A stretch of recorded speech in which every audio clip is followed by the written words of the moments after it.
Hello everyone. In previous video we have done till question number 18 and question number 19 is deleted portion. So we will not solve question number 19. So moving to the question number 20. In question number 20, polar molecules are the molecules. हमें बताना है कि polar molecules किसको बोलते हैं. तो इसमें option 4 है. Having zero dipole moment नहीं. Acquired dipole moment only in the presence of electric field due to displacement of charges नहीं. Acquired a dipole moment only when magnetic field is absent नहीं. इसका आंसर होगा 4, that is having permanent electric dipole moment. जैसे कि example ले लो. Example में हम लोग ले लेते हैं HCl. इसमें क्या होता है, क्लोरीन पे पार्शियल नेगेटिव चार्ज होता है और हाइड्रोजन पे पार्शियली पॉजिटिव चार्ज होता है. तो ये एक परमानेंट चार्ज है, ना कि कोई जब इलेक्ट्रिक फील्ड हम लोग देंगे या फिर मैग्नेटिक फील्ड देंगे तब जाके ये चार्ज दिखेगा. ये ऑलरेडी चार्ज प्रेजेंट रहता है, इसीलिए हम लोग इसको बोलेंगे कि ये एक पोलर मॉलिक्यूल है. ठीक है. So moving to the next question. Question number 21. A parallel plate capacitor has a uniform electric field E in the space between the plate. If the distance between the plate is d and the area of each plate is a, the energy stored in the capacitor is. Energy बताना है हम लोग को. ठीक है. तो energy का formula क्या होता है, क्वेश्चन नंबर 21 कर रहे हैं. तो एनर्जी का फॉर्मूला होता है कैपेसिटर में 1/2 CV². ओके. तो 1/2 CV². अब हम लोग देखेंगे कि क्वेश्चन में पूछा है एनर्जी, और क्योंकि ऑप्शन में C और V नहीं दिया है तो हमें C और V का अलग अलग वैल्यू रख के देखना होगा. तो यहाँ पर हम लोग लिखेंगे 1/2. C को हम लोग लिख सकते हैं E0 A/D कब, जबकि ये पैरेलल प्लेट कैपेसिटर का बात हो रहा है. और यहाँ पे जो पोटेंशियल है इसको हम लोग लिख सकते हैं E × D. एंड क्योंकि ये ओवरऑल होल स्क्वायर है तो इसको हम लोग स्क्वायर कर देंगे. यहाँ से एक D से एक D का स्क्वायर कैंसिल हो गया, तो ओवरऑल ये वैल्यू निकल गया है 1/2 E0 E² AD. That is option number 3. Okay. So moving to the question number 22. इसमें पूछा है the equivalent capacitance of the combination shown in the figure. हमें सिंपली इक्विवेलेंट कैपेसिटेंस निकालना है. तो इसमें हमें एक चीज़ ध्यान देना है. पहले तो पॉइंट लिख लो. मान लो ये पॉइंट ए है एंड ये पॉइंट बी है. तो ये जो कैपेसिटर है इसके दोनों जो पॉइंट है उसके पास बी वायर ही आ रहा है. तो इससे क्या हो जाएगा, ये शॉर्ट सर्किट हो जाएगा. जब ये शॉर्ट सर्किट हो जाएगा तो इसको हम लोग नहीं लेंगे, काउंट नहीं करेंगे. तो अब क्या बच गया, अब बच गया सिर्फ ये दो कैपेसिटर जो कि एक दूसरे से पैरेलल में है. ठीक है. तो पैरेलल में कैपेसिटर को क्या करते हैं हम लोग, सिंपली ऐड करते हैं. तो यहाँ पे सी इक्विवेलेंट क्या निकल के आ जाएगा, 2C. That is option number 2. Okay. So moving to the next question. Question number 23. Consider the following statement A and B and identify the correct answer. A Zener diode is connected in reverse biased when used as a voltage regulator. तो ये option सही है. 1 second. ये option सही है.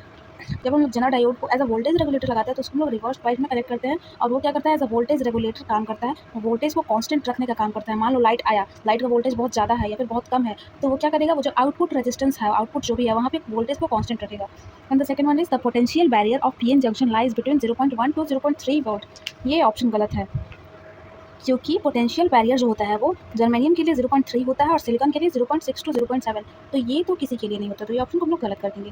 तो हमारा correct option कौन सा होता है, option number 3. That is A is correct and B is incorrect. अब हम लोग चलते हैं नेक्स्ट क्वेश्चन पे. Question number 24. A particle is release from the height s from the surface of the earth. At a certain height, its kinetic energy is 3 times its potential energy. The height from the surface of the earth and the speed of the particle at the instant is respectively. Okay. तो इसमें बोला है कि एक height है s distance का, और at a certain height, let assume height h. Okay. At a certain height, इसका जो काइनेटिक एनर्जी है, यहाँ पे इसका जो काइनेटिक एनर्जी है 3 टाइम्स है पोटेंशियल एनर्जी की. ओके. तो यहाँ पे हम लोग क्या करेंगे, फॉर्मूला लगाएंगे. दैट इज काइनेटिक एनर्जी का फॉर्मूला क्या होता है, 1/2 mv² is equals to 3 times of potential energy का फॉर्मूला होता है mgh. तो क्योंकि यहाँ पे हमें नहीं पता है कि h कितना है, तो हम लोग क्या करेंगे, पहले ये h फाइंड करेंगे. 3 यहाँ पे लिख देते हैं mgh. ओके. ये हमारा क्वेश्चन में गिवन है कि ये कंडीशन है कि एक पर्टिकुलर हाइट पे जो उसका काइनेटिक एनर्जी है वो 3 टाइम्स है उसकी पोटेंशियल एनर्जी के. अब हमें ये नहीं पता कि वो कौन से हाइट है, उसके लिए हम लोग कंजर्वेशन ऑफ मैकेनिकल एनर्जी वाला फॉर्मूला लगाएंगे. That is COME. इसमें क्या लिखेंगे, काइनेटिक एनर्जी इनिशियल हम लोग मान लो यहाँ से पार्टिकल को रिलीज़ किए हैं, यहाँ पे उसका वेलोसिटी तो 0 हो जाएगा. ओके. तो यहाँ पर उसका काइनेटिक एनर्जी भी 0 हो जाएगा. तो kinetic energy at point A plus यहाँ का पोटेंशियल हो जाएगा u at A is equals to, हम लोग को कहाँ का निकालना है, पॉइंट बी. यहाँ तक आया है, यहाँ का सवाल में पूछा हुआ है. तो पॉइंट बी पे देखेंगे तो हमारा वेलोसिटी कुछ v होगा, एंड जो हाइट है उसका हाइट हो जाएगा कितना, हाइट हो जाएगा h. ओके. हाइट h हो जाएगा. ठीक है. तो यहाँ पे देखेंगे kinetic energy at B plus potential energy at B. तो काइनेटिक एनर्जी ए का कितना है, 0 है. अब हम लोग यहाँ से वैल्यू रखते हैं. पोटेंशियल एनर्जी एट ए कितना है, mgS. s क्योंकि क्वेश्चन में हाइट s दिया हुआ है, is equals to kinetic energy जो यहाँ पे है वो 3 टाइम्स पोटेंशियल एनर्जी जो कि क्वेश्चन में दिया हुआ है. तो यहाँ पे हम लोग के भी लिख सकते हैं 3 times of U B. Okay. Plus U B. तो यहाँ से क्या हो गया, mgS S is equals to 4 time of U B. Okay, तो यहाँ से यू बी का वैल्यू, क्योंकि यहाँ यू बी इस पॉइंट का वैल्यू है तो इसका हाइट क्या रखेंगे हम लोग, एच। तो यहाँ से हम लोग लिख सकते हैं M G S is equals to 4 times of M G H. Okay, तो यहाँ से एम जी से एम जी कैंसिल हो गया और हमारा निकल के आता है कितना, S equals to 4 times H. यहाँ से हम लोग का एच निकल गया कितना, एस बाई 4। ओके, अब हमारा एच फाइंड हो गया, तो अब हमें क्या करना है, ये जो एच का वैल्यू निकला है इसको इस वाले फॉर्मूले में रख के एंड ओवरऑल हमें वैल्यू बताना है। ओके, सो हमारा फॉर्मूला क्या था, kinetic energy is equals to 1/2 M B square is equals to 3 times of M G, and H का वैल्यू क्या हम लोगों ने निकाला था, एस बाई 4। ओके, तो एम से एम कैंसिल हो गया, तो यहाँ से स्पीड निकालने के लिए हम लोग 2 को उस साइड लेके जाएंगे, ये ओवरऑल हो जाएगा v is equals to 6/4 G S under root. तो जी का वैल्यू, क्योंकि जी का वैल्यू ऑप्शन में नहीं दिया है तो हम लोग इसको ऐसे ही छोड़ देंगे एज इट इज़। तो इसको 2 लिख सकते हैं, इसको 3 लिख सकते हैं कैंसिल करके। तो ये कौन सा ऑप्शन हमारा हो रहा है, ऑप्शन नंबर 4, दैट इज़ जो हाइट निकल के आया वो s/4 एंड जो वेलोसिटी एट पॉइंट बी निकल के आया वो under root 3 GS/2। Okay, so moving to the next question, question number 25। Question number 25 में क्या बोल रहा है, if E and G respectively denote energy and gravitational constant then E by G has the dimension of. ठीक है, ई यहाँ पे क्या है, एनर्जी है। एनर्जी का क्या होता है dimension formula, M L two T minus 2। Okay, क्योंकि एनर्जी और वर्क डन का डायमेंशनल फार्मूला सेम होता है और हम लोग को कैसे निकालेंगे, मान लो work done is equals to F into S, तो एफ का होता है M L T minus 2 and यहाँ से एक एल आ जाएगा तो ओवरऑल हो जाएगा M L two T minus 2। And यहाँ से जी का क्या फॉर्मूला होता है, डायमेंशनल फार्मूला, जी का डायमेंशनल फार्मूला होता है M minus 1 L 3 T minus 2। तो हम लोग वो यहाँ पे रखते हैं M minus 1 L 3 T minus 2। तो यहाँ से एम जो -1 है ये जब ऊपर जाएगा तो ओवरऑल क्या हो जाएगा, एम 2 एल जब ऊपर जाएगा तो क्योंकि ये 3 है तो ऊपर जाके -3 हो जाएगा, तो -3 एंड +2 तो overall L -1 and T cancel हो जाएगा। तो हमारा कौन सा ऑप्शन निकल के आता है, option number 1। Okay, so moving to the next question, question number 26। Question number 26 में क्या करना है कि हमें सिंपली फॉर्मूला दिया हुआ है और पूछा है कि कौन सा फॉर्मूला कौन सा का होगा। Okay, so root mean square value of the gas molecule. तो ये डायरेक्टली फॉर्मूला पूछा है तो इसका कौन सा फॉर्मूला हो जाएगा, अंडर रूट 3RT/m। इसका ओवरऑल 3 फॉर्मूला होता है, जो VRMS है इसका फॉर्मूला पहले तो हो गया अंडर रूट 3RT/m, दूसरा हो जाएगा अंडर रूट 3√/p एंड एक और लास्ट फार्मूला होता है जो कि केबी के फॉर्म में रहता है, जो कि इसमें नहीं दिया हुआ है। तो हम और दूसरा देखते हैं, इसका हो जाएगा option number Q, pressure exerted by the ideal gas. इसका हो जाएगा option number P, and average kinetic energy of the molecule that is 3/2 kBT। ये डायरेक्टली बुक से उठाया हुआ फार्मूला है, इसमें ना कुछ तुम्हें समझने वाला इसमें कुछ नहीं है, बस इसको रटो और टिक करो। 4 का हो गया total internal energy of 1 molecule with diatomic gas, क्योंकि ये डायटोमिक गैस का पूछा हुआ है और 1 मोल का, तो फार्मूला क्या होता है 1/2 NFRT, जहाँ की ये क्या है, ये है डिग्री ऑफ फ्रीडम कि एक मॉलिक्यूल कितने डायमेंशन में घूम सकता है, और ये क्या है नंबर ऑफ मोल। यहाँ पे नंबर ऑफ मोल 1 दिया हुआ है तो इसको हम लोग ओवरऑल 1 लिख देंगे, और एफ क्योंकि डायटोमिक का बात हुआ है तो डायटोमिक का डिग्री ऑफ फ्रीडम 5 होता है, तो ओवरऑल वैल्यू आ गया 5RT/2। Okay, so option number 2 यहाँ पे करेक्ट हो जाएगा, sorry 3 correct, option number 3 correct हो जाएगा। सो moving to the next question, question number 27. A body is executing simple harmonic motion with frequency n, the frequency of its potential energy। देखो ये question बहुत simple है, बस तुम्हें एक चीज़ समझना है, पहले तो पोटेंशियल एनर्जी का फॉर्मूला आपको याद होना चाहिए, that is potential energy is equal to 1/2 kx²। ये होता है पोटेंशियल एनर्जी का फॉर्मूला, और क्योंकि यहाँ पे x² है तो इसको हम लोग जब ये चीज़ को खोलेंगे तो x का फॉर्मूला होता है a sin ओमेगा टी। अगर हम लोग इसका स्क्वायर करते हैं तो क्योंकि इसके अंदर में ओमेगा है तो ये भी स्क्वायर हो जाएगा, और क्योंकि ओमेगा होता है क्या 2πf, तो इसका अगर हम लोग स्क्वायर करते हैं तो फ्रीक्वेंसी मतलब कि 2 गुना हो गई, तो इसलिए इसका करेक्ट ऑप्शन क्या हो जाएगा, ऑप्शन नंबर 2। ठीक है, तो इसमें क्या करना है देखो एक बार और मैं आप लोग को अच्छे से बता देती हूँ। जो टोटल एनर्जी होता है वो क्या होता है, कांस्टेंट होता है। ठीक है, टोटल एनर्जी कांस्टेंट होता है, लेकिन काइनेटिक एनर्जी और पोटेंशियल एनर्जी फ्लक्चुएट करता रहता है। ठीक है, काइनेटिक एनर्जी और पोटेंशियल एनर्जी फ्लक्चुएट करता रहता है। तो ये दोनों क्या होता है, जहाँ पे काइनेटिक एनर्जी मैक्सिमम होगा वहाँ पे पोटेंशियल एनर्जी मिनिमम होगा, एंड जहाँ पे पोटेंशियल एनर्जी मैक्सिमम होगा वहाँ पे काइनेटिक एनर्जी मिनिमम होगा। एंड ये दोनों का जो फ्रीक्वेंसी होता है वो जो नॉर्मल जो पोटेंशियल एनर्जी एसएचएम कर रहा है उसका फ्रीक्वेंसी के 2 गुना होता है। ठीक है, और ये क्वेश्चन 2026 के नीट में भी आया हुआ है, ये काइनेटिक एनर्जी पे, कि काइनेटिक एनर्जी का क्या हमें पूछा था, ग्राफ दिया हुआ था, पूछा था कि कौन सा सही ग्राफ है काइनेटिक एनर्जी का जो कि बॉडी अगर एसएचएम कर रहा है तो। ठीक है, सो चलते हैं नेक्स्ट क्वेश्चन पे।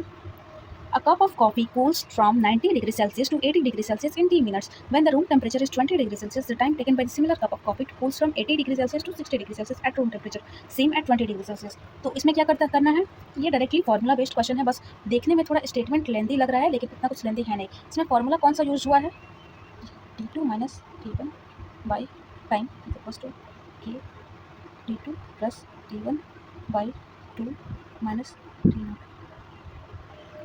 तो ये जो फार्मूला है इसमें ये T2 जिस टेम्परेचर से दिया हुआ है कि cools from temperature 90 degree Celsius, तो T2 की जगह पे 90 डिग्री सेल्सियस रखना है और ये T1 कितना टेम्परेचर तक हो गया है अब टाइम T में, तो वो यहाँ पे रखना है. And this is the time period जिस टाइम पीरियड में ये टेम्परेचर T2 से T1 पे आया है, और ये यहाँ पे वही T2 T1 by 2 है. और ये जो T0 है ये इन्वायरमेंट का टेम्परेचर के उस टाइम पे रूम टेम्परेचर या फिर इन्वायरमेंट का टेम्परेचर कितना है. ठीक है, सो इसमें जब हम लोग फॉर्मूला लगाएंगे तो इसमें क्या करना है, इसमें हमें एक इक्वेशन बनाना है ये 90 डिग्री सेल्सियस से 80 डिग्री सेल्सियस के लिए टाइम T में, और दूसरा हमें फॉर्मूला लगाना है 80 डिग्री सेल्सियस से 60 डिग्री सेल्सियस के लिए कितना टाइम लगेगा. तो हम लोग जब फॉर्मूला दोनों को लगा के और इक्वेशन पे इक्वेट करेंगे तो हमारा ऑप्शन कौन सा बन जाएगा, ऑप्शन नंबर 4. ओके, सो हम लोग चलते हैं नेक्स्ट क्वेश्चन पे. Question number 29. A capacitor of capacitance C is connected across an AC source of voltage V given by V is equals to V0 sin omega t. ठीक है, the displacement current between the plates of the capacitor would be given by. ठीक है, तो हमें क्या पूछ रहा है, डिस्प्लेसमेंट करंट. डिस्प्लेसमेंट करंट का फॉर्मूला क्या होता है, I is equals to dq by dt. इसको हम लोग लिख सकते हैं C dV बाई dt. देखो Q जो होता है, Q का वैल्यू कैपेसिटर वाले चैप्टर में हम लोगों ने पढ़ा हुआ है, that is Q is equals to CV. तो वहाँ से हम लोग इसको इवैल्यूएट किया है. अब यहाँ पे C को हम लोग ऐसे ही रखेंगे और जो पोटेंशियल है उसको हम लोग इक्वेट करेंगे, that is d V0 sin omega t by dt. तो जब हम लोग यहाँ से इसको डिफ्रेंशिएट करेंगे तो हमारा निकल के आएगा V0 C omega cos omega t.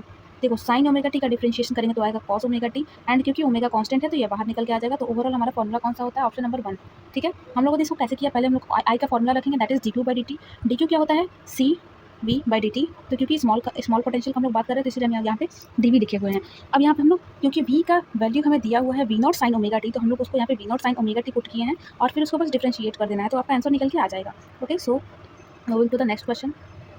Question number 30, ये तो डिलीटेड हो चुका है हाफ लाइफ वाला. चलो तो नेक्स्ट क्वेश्चन पे चलते हैं. Question number 31. An inductor of inductance L, a capacitor of capacitance C, and a resistor of resistance R are connected in series to an source of potential difference V volt as shown in the figure. ठीक है, the potential difference across L, C, and R is 40 volt, 10 volt, and 40 volt respectively. The amplitude of current flowing through LC-R series circuit is 10 root 2. Okay, the impedance of the circuit is, इसमें पूछा है impedance. ठीक है, impedance क्या होता है, Z is equals to under root R square plus XL minus XC square, ये होता है इम्पेडेंस का फॉर्मूला. ठीक है, तो हमसे पूछा है इम्पेडेंस और हमको वैल्यू क्या क्या दिया हुआ है, हमें तीनों जगह का पोटेंशियल दिया हुआ है और हमें करंट दिया हुआ है. तो हमें क्या करना है कि करंट और पोटेंशियल से हमें रेजिस्टेंस निकालना है, that is I is equals to V by Z. तो हमें जेड निकालना है और ये दोनों वैल्यू दिया हुआ है. तो पहले हम लोग क्या करते हैं, पहले हम लोग V नेट निकाल लेते हैं, V नेट. तो वो कितना हो जाएगा, रेजिस्टेंस का कितना है पोटेंशियल 40. ओके, सो 40 का स्क्वायर प्लस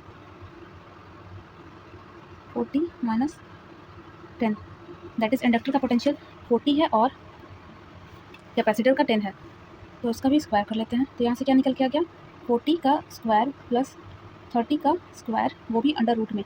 तो हम लोग सिंपली पढ़े हुए हैं कि 4 का स्क्वायर प्लस 3 का स्क्वायर कितना होता है, वो भी अंडर रूट में 5 होता है. तो ये वैसे ही ओवरऑल कितना हो जाएगा 50. ठीक है, तो हमारा पोटेंशियल नेट पोटेंशियल निकल के आ गया 50. अब हमें क्या दिया हुआ है, I नॉट दिया हुआ है 10 रूट 2. ये क्या है, ये है पीक करंट, क्योंकि यहाँ पे लिखा हुआ है, क्या लिखा हुआ है, एम्पलीट्यूड ऑफ करंट. हमें कुछ दिया नहीं होता, इसको हम पीक करंट अंडर रूट 2 से डिवाइड करना पड़ेगा. जब हम इसको अंडर रूट 2 से डिवाइड करेंगे तो ये कितना हो जाएगा, अंडर रूट 2 से अंडर रूट 2 कैंसिल हो गया, तो ये हमारा आई निकल के आ गया 10. अब हमें निकालना क्या है, जेड निकालना है. तो जेड इज इक्वल्स टू हो जाएगा V बाई आई. वी कितना आया है हमारा 50, आई कितना हो गया 10. तो 10 से 50 5 टाइम्स में कैंसिल हो जाएगा. सो हमारा आंसर कौन सा हो जाएगा, ऑप्शन नंबर 4. ठीक है, सो चलते हैं नेक्स्ट क्वेश्चन पे. Question number 32. A thick current carrying cable of radius r carries a current I uniformly distributed across its cross section. The variation of magnetic field B due to the cable, which is at a distance r from the axis of the cable, is represented by. Okay, so यहाँ पे दिया हुआ है कि thick current carrying cable है. ठीक है, thick current carrying cable है. तो जब थिक करंट कैरिंग केबल है और क्योंकि इसमें सभी पॉइंट से करंट निकल रहा है, तो हमें क्या बताना है, मैग्नेटिक फील्ड कैसे वैरी करेगा ये बताना है. तो मैग्नेटिक फील्ड ये भी डायरेक्टली आया हुआ है कि जब हम लोग सेंटर से देखेंगे तो जो मैग्नेटिक फील्ड होगा वो सेंटर से दूर जाने में पहले तो बढ़ेगा और सरफेस भी मैक्सिमम होगा और इसके बाद फिर घटेगा। तो इसका ग्राफ क्या होता है, इसका हम लोगों ने ग्राफ देखा हुआ है, पहले बढ़ता है और उसके बाद ये क्या हो गया, ये सरफेस का हो गया सरफेस, और उसके बाद फिर ये घटने लगेगा। तो इसका ऑप्शन कौन सा हो जाएगा, ऑप्शन नंबर 3 करेक्ट हो जाएगा इसका। Okay, so moving to the next question, question number 33। The an electromagnetic wave of wavelength lambda is incident on a photosensitive surface of negligible work function. If m mass is of photoelectrons emitted from the surface has d Broglie wavelength lambda d, then ठीक है, तो हमें इसमें क्या निकालना है, तो हमें यहाँ पे क्वेश्चन में क्या दिया हुआ है कि वर्क फंक्शन इसका नेग्लिजिबल है। तो फॉर्मूला क्या होता है इसका, energy is equals to work function plus kinetic energy. ठीक है, काइनेटिक एनर्जी, जब यहाँ पे वर्क फंक्शन नेग्लिजिबल है तो इसको हम लोग जीरो मान सकते हैं, तो यहाँ से energy is equals to kinetic energy हम लोग लिख सकते हैं। ये एक इक्वेशन निकल के आया। अब हम लोग जानते हैं कि डी ब्रॉगली वेवलेंथ में हम लोग ये फॉर्मूला लगा सकते हैं, that is lambda is equals to h/√2m k e, that is kinetic energy. ठीक है, तो यहाँ से हम लोग जब काइनेटिक एनर्जी को निकालेंगे तो ये कितना हो जाएगा, h/λ, ये दोनों का स्क्वायर हो जाएगा एंड 2m। ठीक है, तो यहाँ से हमें क्या करना है, क्योंकि काइनेटिक एनर्जी और एनर्जी दोनों सेम है, इक्वल है, हम लोगों ने ऊपर में निकाला हुआ है, तो इसको हम लोग यहाँ पे लिखेंगे। एनर्जी का क्या होता है formula, hc/λ is equals to h² λ² 2m। ठीक है, तो यहाँ पे एक चीज़ का हमें अच्छे से ध्यान देना है कि इसमें लेमडा दोनों सेम नहीं है। एक लेमडा है जो कि electromagnetic wave of wavelength lambda, जो कि हम लोग इंसिडेंट किए हैं, वो लाइट का वेवलेंथ लेमडा है, जो कि हम लोग ने यहाँ पे लिखा हुआ है। और ये लेमडा डी क्या है, ये de Broglie wavelength lambda D है। तो ये यहाँ पे ये वाला लेमडा है, ये डी ब्रॉगली वेवलेंथ है। ठीक है, तो हम लोग को निकालना क्या है, हम लोग को निकालना है लेमडा या फिर लेमडा डी क्या होगा, ये निकालना है। ठीक है, तो एक एच से एच स्क्वायर है तो कैंसिल हो जाएगा, तो यहाँ से लेमडा कितना निकल के आता है, lambda D square 2m/h, that is option number 3। देखो 2 lambda T square by h है एंड c छूट रहा है, c कहाँ पे छूट, अच्छा हाँ यहाँ पे एक c भी है, तो ऊपर में c भी आएगा, तो ऑप्शन नंबर 3 हमारा करेक्ट हो गया। चलो हम लोग अब नेक्स्ट क्वेश्चन पे चलते हैं, क्वेश्चन नंबर 34।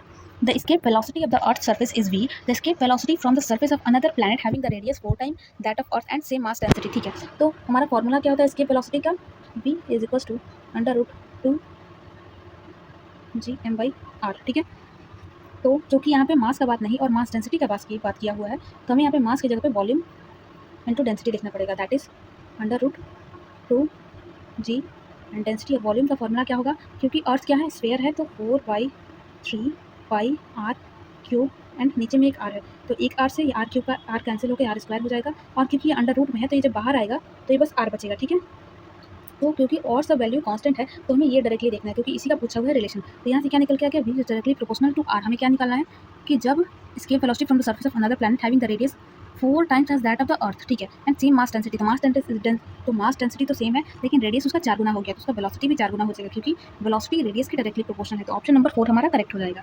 चलो नेक्स्ट क्वेश्चन पे चलते हैं, question number 35। If force F, acceleration A and time t are chosen as the fundamental physical quantities, find the dimension of energy। ठीक है, एनर्जी का हमें डायमेंशन बताना है। तो एनर्जी क्या होता है, एनर्जी होता है, एनर्जी को हम लोग वर्क डन के इक्वल कर सकते हैं, क्योंकि हम डायमेंशन का एनालिसिस करते हैं और दोनों का डायमेंशन इक्वल होता है। वर्क डन क्या होता है, F.S, फोर्स इंटू डिस्टेंस।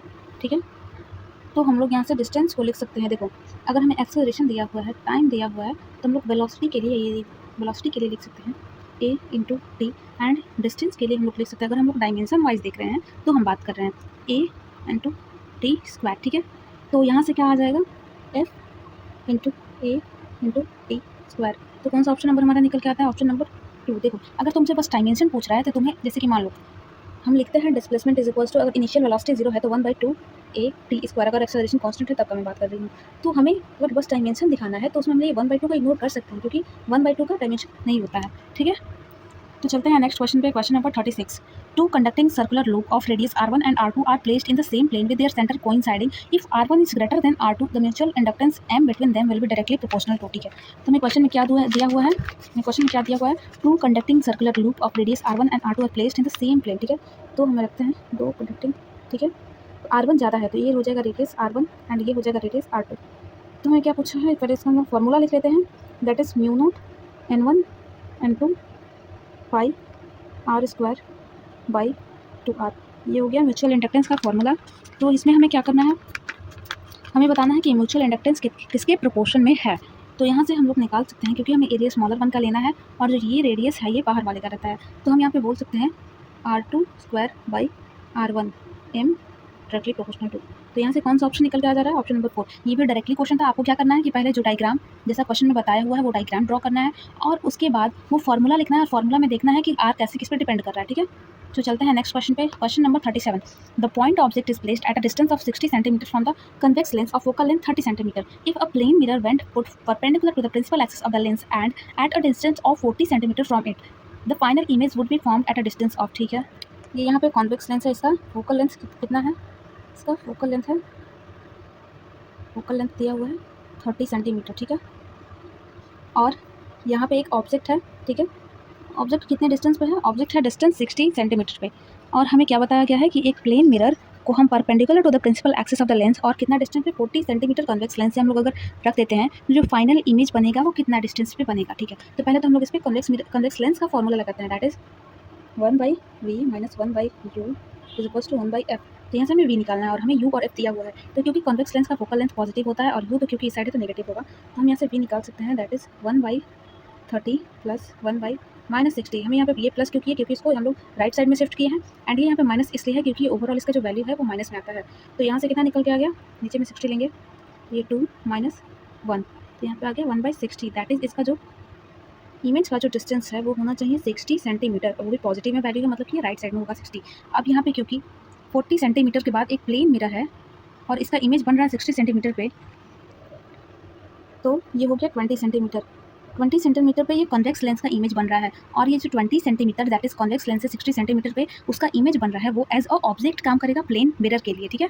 तो प्लेन मिरर के लिए जब 20 सेंटीमीटर पे एक ऑब्जेक्ट है तो ये इसका वर्चुअल इमेज बनाएगा वो कितना डिस्टेंस पे? जब ये 20 सेंटीमीटर पे है तो इधर भी 20 सेंटीमीटर होगा क्योंकि प्लेन मिरर है, तो ये 20 सेंटीमीटर पे इधर वर्चुअल इमेज बनाएगा यहाँ पे। तो हमें क्या पूछा है? The final image would B form eight a distance of, ठीक है। तो ये कितना पे बन रहा है? कॉन्वेक्स मिरर से भी 20 सेंटीमीटर एंड प्लेन मिरर से भी 20 सेंटीमीटर पे है। तो ऑप्शन कौन सा है? 20 centimetre from the lens, 20 centimetre from the lens it would be a real image. नहीं, रियल तो नहीं है क्योंकि जब ऑब्जेक्ट वर्चुअल था तो इमेज भी वर्चुअल होगा, ठीक है। 30 सेंटीमीटर फ्रॉम द लेंस, ये तो पहले गलत हो गया। 30 centimetre from the plane mirror नहीं, 20 centimetre from the plane mirror it would be virtual image, ये सही है। चलो, so moving to the next question. Question number 38। 3 resistors having resistance of R1, R2 and R3 are connected as one in a given circuit. The ratio I3/I1 of current in term of resistance used in the circuit, ठीक है। तो आप लोगों को एक formula पता होना चाहिए, अगर नहीं पता है तो मैं बता देती हूँ। देखो, पहले तो ये R1 से करंट I1 जा रहा है, ठीक है, और ये R2 और R3 दोनों का मिला के करंट I1 जा रहा होगा जो कि I2 और I3 में डिवाइड हो गया। तो हमें यहाँ का और यहाँ का क्या निकालना है? I3/I1 का रेशियो निकालना है। तो हम लोग I3 को लिख सकते हैं, I3 is equals to I1 into R2 plus R3। ये हम लोगों ने कैसे किया? देखो, एक होता है वोल्टेज डिवाइडर रूल और एक होता है करंट डिवाइडर रूल। तो हम लोग यहाँ पे जब करंट डिवाइडर रूल लगाएंगे दैट इज हमें I3 निकालना है और टोटल के दोनों में मिला के I1 जा रहा है, ठीक है। तो हम लोग ऊपर में I1 रखें और क्योंकि I is equals to V/R होता है, I इन्वर्सली प्रोपोर्शनल होता है R के, इसीलिए हम लोग यहाँ पे रखें या R2 ऊपर में रखें और नीचे में R2 plus R3 that is R total. तो यहाँ पे I3 का वैल्यू ये निकल के आ गया। तो हम लोग यहाँ से रेशियो निकाल सकते हैं, I3/I1 is equals to I1 R2/R2 plus R3 and ये जो I1 है ये यहाँ पे एक I1 आएगा, तो I1 से I1 कैंसिल हो गया, तो ये ओवरऑल क्या निकल के आ गया? R2/R2 plus R3 that is option number 2, ठीक है। तो चलते हैं नेक्स्ट क्वेश्चन पे। Question number 39। तो ये क्वेश्चन है सेमीकंडक्टर का। For the given circuit the input digital signal are applied at the terminal A B and C, what would be the output at the terminal Y, ठीक है। हमें ये graph दिया हुआ है, दैट इज इसमें हमें ओवरऑल वैल्यू रखना है। ये है एंड का ग्राफ, ये है दैंड का एंड ये है नॉर का।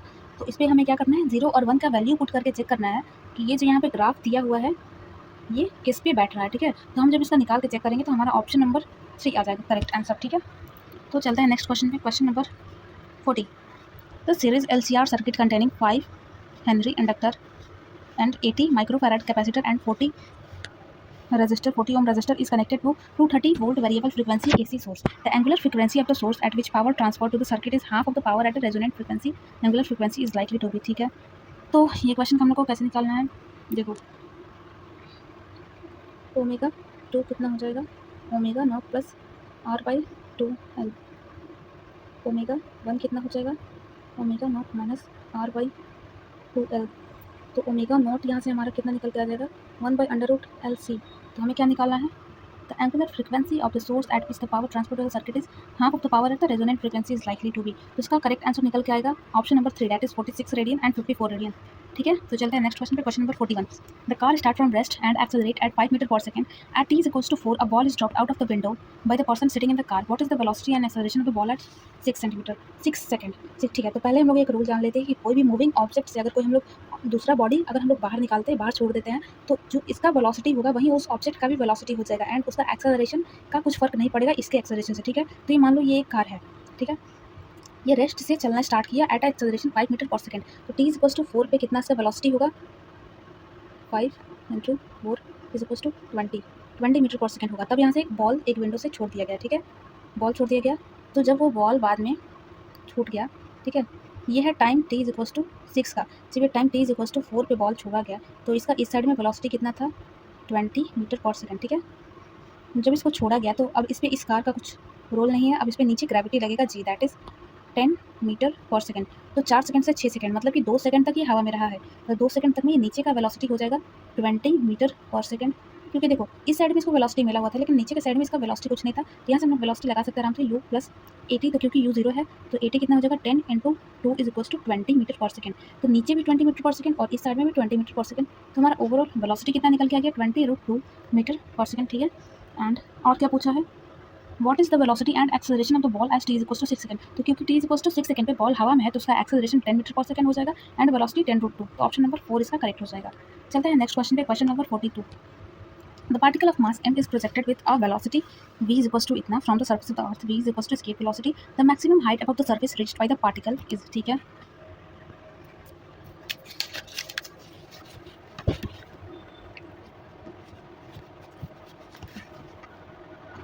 तो इसमें क्या पूछा है कि मैक्सिमम हाइट कितना होगा जिसके बाद इसका वेलोसिटी 0 हो जाएगा और जितना तक ये इसका पार्टिकल मूव कर पाएगा. ठीक है, तो इसका एक फॉर्मूला होता है h is equals to r radius upon by V E का होल स्क्वायर बाई जो v गिवन है उसका स्क्वायर माइनस 1.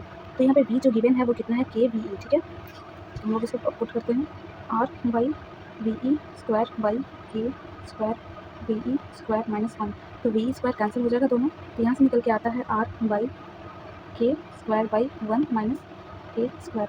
तो यहाँ से जब हम लोग ये k स्क्वायर को ऊपर लेके जाएंगे तो आ जाएगा value r k square by 1 minus k square. ऐसा कोई ऑप्शन में दिख रहा है? हाँ, ऑप्शन नंबर 4 में है r k square by 1 minus k square. ठीक है, ये ऑप्शन हो जाएगा. और इसमें k को हम लोग को 1 से छोटा क्यों दिया है क्योंकि अगर k 1 से बड़ा हो गया तो जो ये v वैल्यू है ये v से बड़ा हो जाएगा तो ये इसके वेलोसिटी से भी ज़्यादा हो जाएगा तो वो हमारा एटमॉस्फेयर छोड़ के बाहर चला जाएगा. इसलिए हम लोग यहाँ पे दिया हुआ है पर्टिकुलरली कि जो k है वो 1 से छोटा है. ठीक है,